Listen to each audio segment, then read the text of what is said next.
LeBron James turned 39 on Saturday, and he very nearly gifted the Los Angeles Lakers a miraculous road win over the Minnesota Timberwolves. The comeback started in earnest when James was fouled by Jaden McDaniels with 31 seconds to play, and as a present to the NBA legend, Minnesota's star defender also picked up a technical foul in the process.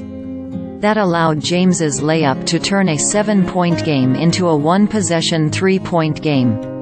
The Lakers then forced a stop on a Mike Conley missed three-pointer, and James scampered down the floor to try to tie the game in transition. He put up a jumper with mere seconds on the clock and swish. Tie game, 109 apiece with 2:1 left on the clock. Or so we thought. Instead, the officials called it a two-pointer instead of a three. It was one of the closest toe on the line reviews you'll ever see. Even with a close-up, it still isn't fully clear whether or not James had a toe on the line. That uncertainty is what ultimately led to the final decision from the officials. The play was ruled a two-point field goal on the floor during live play. After video review, there wasn't clear and conclusive evidence to overturn it from a 2 to a 3, and that's why it stood as a two-point field goal, crew chief Tony Brothers told the pool reporter after the game. As frustrating as the call was, it didn't rule the Lakers out of the game. They were down only 1 point with 2.1 seconds remaining, and they still had a timeout.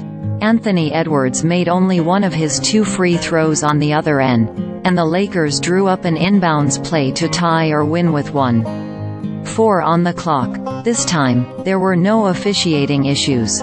James himself cost the Lakers their chance by failing to get a shot off before the buzzer hit. James remained upset after the game ended. "It's obviously a 3, James told reporters after the game.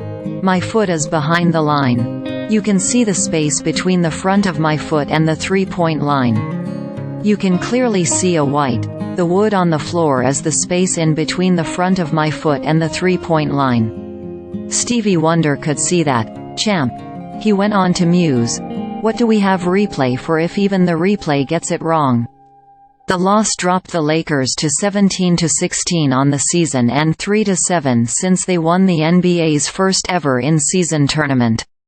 Things won't get easier from here, as the Lakers still have another half of this back-to-back to play as they travel to New Orleans to face the Pelicans on Sunday to close out the calendar year. James has spent his career defying father time, but on the night in which the final year of his 30s began, he looked just a bit too old to help the Lakers slay the Timberwolves.